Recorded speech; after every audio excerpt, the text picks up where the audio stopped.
नमस्कार बच्चों, आज हम छठी कक्षा की पूरक पाठ्यपुस्तक बाल राम कथा के राम वनगमन पाठ पर आधारित प्रश्नोत्तर पर विचार विमर्श करेंगे। बच्चों, ये पाठ काफ़ी लंबा है, इसलिए इसे इसके प्रश्न अभ्यास हमने 2 भागों में बांटा है। तो ये आपका भाग 1 है। तो आइए देखते हैं पाठ पर आधारित प्रश्नों को। पहला प्रश्न है, नगरवासी रात भर किसकी तैयारी में लगे हुए थे? उत्तर, नगरवासी रात भर राज्याभिषेक की तैयारी में लगे हुए थे। अगला प्रश्न देखिए, गुरु वशिष्ठ की आंखों में नींद क्यों नहीं थी? उत्तर, गुरु वशिष्ठ राम के राज्याभिषेक के लिए उत्साहित थे, इसलिए उनकी आंखों में नींद नहीं थी।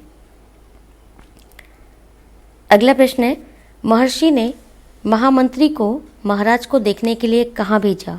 महर्षि ने महामंत्री को महाराज को देखने के लिए राजभवन भेजा। अगला प्रश्न है, महामंत्री सुमंत्र असहज क्यों थे? महामंत्री सुमंत्र असहज इसलिए थे क्योंकि पिछली शाम से किसी ने महाराज को नहीं देखा था।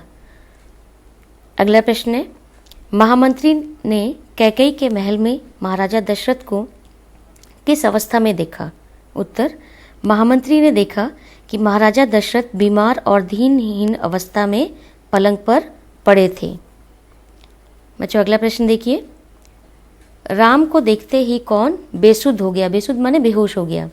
उत्तर, राम को देखते ही राजा दशरथ बेसुध हो गए। अगला प्रश्न है, राम को देखते ही राजा दशरथ की क्या दशा हुई? राजा दशरथ राम को देखते ही बेसुध हो गए। उनके मुंह से हल्की सी आवाज़ निकली, राम। उन्हें होश आया, तब भी वह कुछ बोल नहीं सके। माने राजा दशरथ काफ़ी दुखी थे।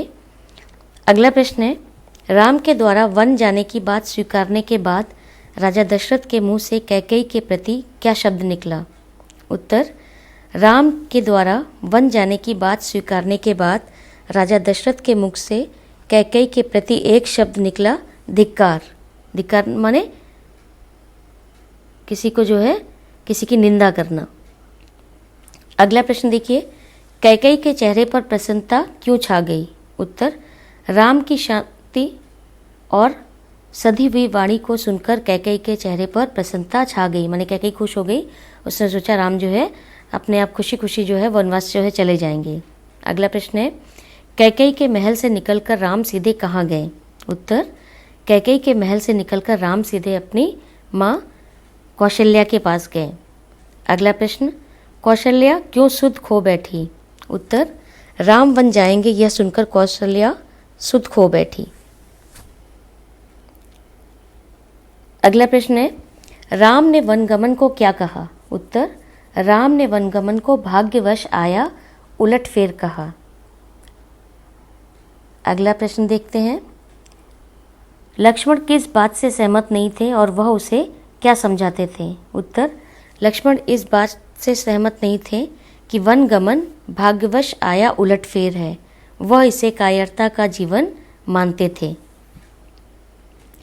बच्चों, आगे देखते हैं, राम ने क्या कहकर माता कौशल्या को साथ वन जाने से मना कर दिया? उत्तर, राम ने यह कहकर माता कौशल्या को साथ वन जाने से मना कर दिया कि वृद्ध पिता को उनके सहारे की ज़्यादा आवश्यकता है।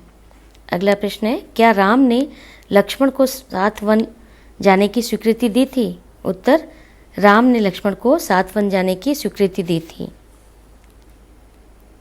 अगला प्रश्न है, राम के निवास के बाहर महामंत्री सुमंत्र को देखकर लोगों को क्या लगा?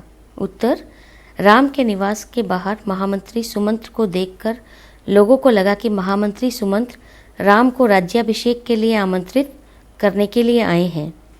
अगला प्रश्न है, कौशल्या का क्या मन था? उत्तर, कौशल्या का मन था कि राम को रोक ले, उन्हें वन न जाने दे, राम राजगद्दी छोड़ दें पर अयोध्या में रहें।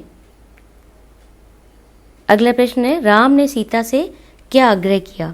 राम ने सीता से अपने माता पिता की सेवा करने का आग्रह किया। अगला है प्रश्न, सीता क्यों व्याकुल हो गई? उत्तर, राम ने जब वन जाने के लिए सीता से विदा मांगी तो वो व्याकुल हो गई। माने सीता को लगा कि राम उसे अपने साथ लेकर नहीं जाएंगे। अगला है प्रश्न, राम का निर्णय सुनकर सीता ने उसके सम्मुख क्या प्रस्ताव रखा? उत्तर, राम नहीं माने तो सीता ने उनके साथ जंगल जाने का प्रस्ताव रखा।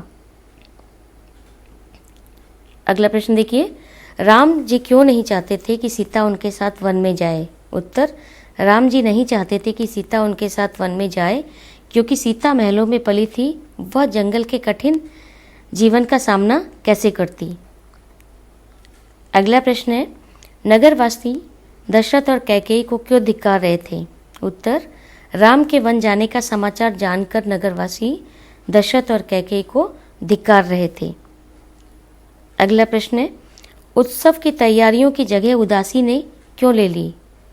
उत्तर, राम के वन जाने की खबर के कारण उत्सव की तैयारियों की जगह उदासी ने ले ली, माने सभी लोग जो है उदास और निराश हो गए थे। बच्चों यहाँ पे देखिए, ये जो है आपके कुछ संवाद है पाठ्यपुस्तक के। यहाँ पर ये किन लोगों के बीच में हुए, माने किसने किससे कहा? अगला देखिए, चिंता की कोई बात नहीं है मुनिवर, महाराज राज्याभिषेक के उत्साह में रात भर जागे हैं। ये महारानी कैकेयी ने महामंत्री से कहा। अगला है, मैं नहीं जानती, अपने मन की बात वे राम को ही बताएंगे, कैकेयी ने महामंत्री से कहा। अगला प्रसंग देखिए, राजकुमार महाराज ने आपको बुलाया है, आप मेरे साथ ही चलें, ये महामंत्री ने राम से कहा। अगला देखिए, किसने किससे कहा? यह है, क्या मुझसे कोई अपराध हुआ है? ये राम ने राजा दशरथ से कहा। अगला है प्रसंग, महाराज दशरथ ने मुझे 2 वरदान दिए थे, मैंने कल रात वही दोनों वर मांगे जिससे वे पीछे हट रहे हैं, ये कैकेयी ने राम से कहा। अगला संवाद है, मैं चाहती हूँ कि राज्याभिषेक भरत का हो और तुम 14 वर्ष वन में रहो, ये कैकेयी ने राम से कहा। अगला देखिए, अगला संवाद जो है, पिता का वचन अवश्य पूरा होगा, भरत को राजगद्दी दी जाए, मैं आज ही वन चला जाऊंगा, ये राम ने कैकेयी से कहा। अगला संवाद है, पुत्र यह राज्याज्ञा अनुचित है, उसे मानने की आवश्यकता नहीं है, ये कौशल्या ने राम से कहा। अगला संवाद है, यह राज्याज्ञा नहीं पिता की आज्ञा है, उनकी आज्ञा का उल्लंघन मेरी शक्ति से परे है, ये राम ने कौशल्या से कहा जब कौशल्या ने राम को वन जाने से रोका था, ये उस समय का प्रसंग है। अगला देखिए, अपने ये संवाद है, आप बाहुबल से अयोध्या का राज सिंहासन छीन ले, देखता हूँ कौन विरोध करता है, ये लक्ष्मण ने राम से कहा। अगला संवाद है, अधर्म का सिंहासन मुझे नहीं चाहिए, मैं वन जाऊंगा, ये राम ने लक्ष्मण से कहा जब लक्ष्मण ने उनको कहा कि आप जो है राज सिंहासन जो है छीन लीजिए। अगला देखिए, अगला प्रसंग है, जाओ पुत्र, दशों दिशाएं तुम्हारे लिए मंगलकारी हो, मैं तुम्हारे लौटने तक जीवित रहूंगी, ये किसने कहा? ये माता कौशल्या ने राम से कहा। अगला प्रसंग है, मेरे पिता का आदेश है कि मैं छाया की तरह आपके साथ रहूं, ये सीता ने राम से कहा। तुम महलों में पली हो, ऐसा जीवन कैसे जी सकोगी, ये राम ने सीता से कहा जब सीता राम के साथ वन जाने की जिद कर रही थी, राम ने उन्हें समझाते हुए कहा।